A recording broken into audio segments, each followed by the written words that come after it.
आप देख रहे हैं अल्फा डिफेंस हिंदी में आपका स्वागत है। आज के इस वीडियो में हम लोग बात करने वाले हैं एक ऐसे मिसाइल सिस्टम के बारे में जो भारत के फ्यूचर वॉर का चेहरा पूरी तरीके से बदल देगी। देखिए, आमतौर पर जब भी हम लोग मिसाइल सिस्टम्स की बात करते हैं तो बात की जाती है बड़ी मिसाइल सिस्टम्स की, जैसे कि अग्नि, पृथ्वी, ब्रह्मोस। लेकिन सभी प्रकार के कॉन्फ्लिक्ट्स में इस तरीके की मिसाइल सिस्टम्स का प्रयोग नहीं किया जाता। और जब बात आती है लो इंटेंसिटी कॉन्फ्लिक्ट की, तो वहां पर सबसे ज्यादा प्रयोग किया जाता है टैक्टिकल मिसाइल सिस्टम्स का। Anti tank guided missile system कुछ इसी तरीके की मिसाइल सिस्टम्स हैं। और यूक्रेन में हम लोगों ने शुरुआत से ही देखा है कि इन मिसाइल सिस्टम्स का बहुत जमकर प्रयोग किया गया है। पहले हम लोगों ने एनलॉ और जैवलिन्स को देखा और इस समय विखेर वहां पर दिखाई दे रही है। Anti tank guided missile system basically tanks को डिफीट करने के लिए बनाई गई थी, लेकिन इसको बंकर बस्टर के तौर पर यूज किया जाता है, एंटी पर्सनल रोल में यूज किया जाता है और एंटी आर्मर तो है ही। लेकिन इन तीनों रिक्वायरमेंट में से दो रिक्वायरमेंट ऐसी हैं जहां पर इसका वॉरहेड ओवरकिल होता है और इसी वजह से और छोटी मिसाइल सिस्टम की रिक्वायरमेंट्स निकल कर आ रही हैं। इसके अलावा इस समय ड्रोन्स की यूटिलिटी बढ़ चुकी है और इमेजिन कीजिए कि एक ऐसी मिसाइल सिस्टम मार्केट में अवेलेबल हो जो ड्रोन से लॉन्च की जा सके और ड्रोन से वो लगभग 4 किलोमीटर की दूरी पर अपने टारगेट को खुद आइडेंटिफाई करके न्यूट्रलाइज कर सके। जी हाँ, हम लोग यहाँ पर बात कर रहे हैं ULPGM के बारे में, यानी कि UAV launch precision guided missile system की। इस मिसाइल सिस्टम का डेवलपमेंट काफी तेजी से हुआ है। आप सभी को यह जानकर हैरानी होगी कि लगभग 1.5 साल पहले इंडियन आर्मी की तरफ से ये रिक्वायरमेंट रिलीज की गई थी और उनकी तरफ से कहा गया था कि उनको एक प्रिसीशन गाइडेड मिसाइल सिस्टम चाहिए जो हल्की हो और UAV से लॉन्च की जा सके। DRDO ने इस रिक्वायरमेंट को एड्रेस करने के लिए इस मिसाइल सिस्टम को लगभग 11 महीने के अंदर बनाकर तैयार कर दिया।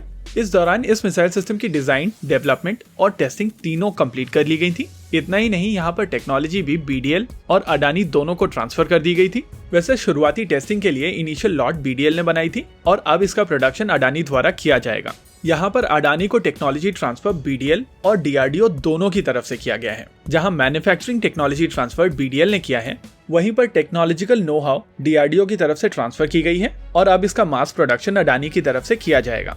इंटरेस्टिंग चीज ये है कि यहाँ पर चीजें खत्म नहीं हुई है और अब DRDO इसके वर्जन 2 के ऊपर काम कर रहा है। और उससे भी ज्यादा इंटरेस्टिंग चीज ये है कि इसके वर्जन 2 की फैब्रिकेशन भी शुरू हो चुकी है। देखिए, ULPGM बहुत ही इंटरेस्टिंग मिसाइल सिस्टम है। इसकी लेंथ 890 मिलीमीटर्स की है, डायमीटर 100 मिलीमीटर्स का है और विंग स्पैन 200 मिलीमीटर्स की है, यानी कि एक बहुत ही छोटी मिसाइल सिस्टम है। इसका ओवरऑल वेट 8.5 किलोग्राम्स का है, लेकिन ये 4 किलोमीटर की दूरी पर 2 किलोग्राम के वॉरहेड के साथ में किसी भी टारगेट को न्यूट्रलाइज कर सकती है। ये anti personnel role, anti bunker role और एंटी आर्मर रोल में यूज की जा सकती है।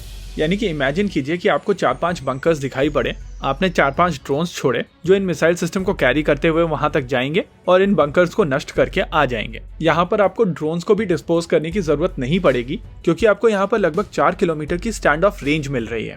लेकिन यहाँ पर सबसे इंटरेस्टिंग चीज ये है कि यहाँ पर एक और वेरिएंट बनाया जा रहा है जो missile launch precision guided munition होगा और इस प्रिसीशन गाइडेड म्यूनिशन का वॉरहेड 10 किलोग्राम का होगा। इस तरीके के वॉरहेड के सामने किसी भी प्रकार का टैंक किसी भी तरीके से बच नहीं सकता है।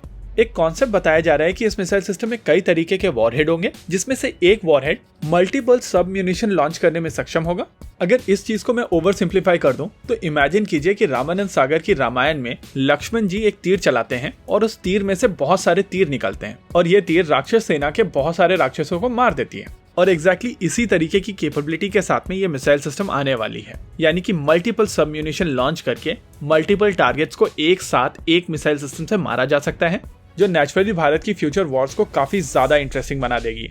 मैं पर्सनली प्रे करता हूँ कि भारत को कभी भी युद्ध में जाना ना पड़े और ये डिटरेंस उस चीज को इंश्योर करेगी। इसी के साथ आज के इस वीडियो में रखते हैं केवल इतना ही। वीडियो को अंत तक देखने के लिए धन्यवाद। देखते रहिए अल्फा डिफेंस। जय हिंद।